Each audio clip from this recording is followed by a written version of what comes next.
if somebody asks me what keeps you up at night, the thing that keeps me up at night is China.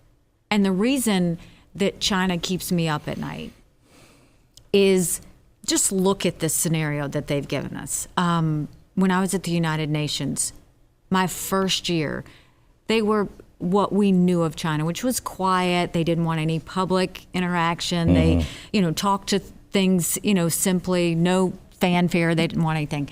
Once President Xi made himself king, got rid of term limits, all of that changed. Overnight, they started infiltrating the UN, trying to become heads of different agencies.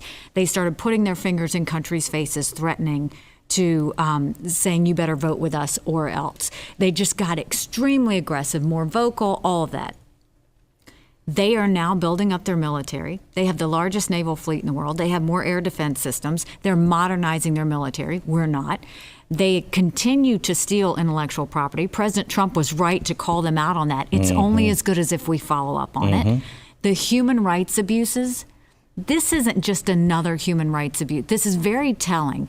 Here you have 1 million Muslim Uyghurs in concentration camps, making them change their name, change their religion, forcing them to drink, which is against their religion, sexual abuse, physical abuse.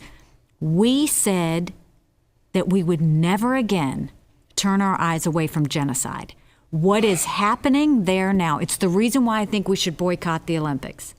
When China did the last Olympics, it was very much known that China saw it as their coming out party. When this Beijing Olympics happens, they are planning that this is going to be them showing the world that they are the new superpower of the world. And you mark my words, after that Olympics, if everything goes smooth, they're going to take Taiwan. And when they take Taiwan, it's over. It's over.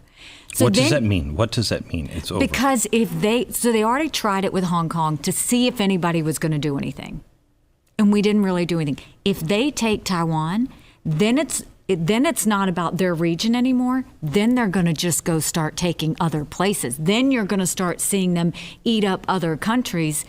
Even though they can't lay claim to them, they will. And that's the danger of it. Then you go a step further.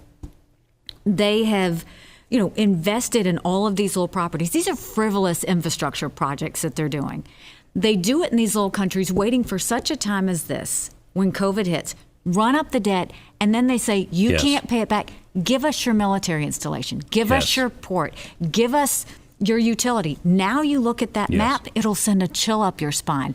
But the one that I think is the worst, President Xi started a commission years ago that he personally chairs that says any company that does business in China has to cooperate with the Chinese military. Now, think about our tech companies.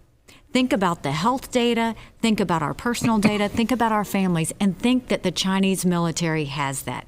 This played out in real time during COVID. When 2 American companies, 3M and Honeywell, producing PPE, China would not let them send it to us or any other country.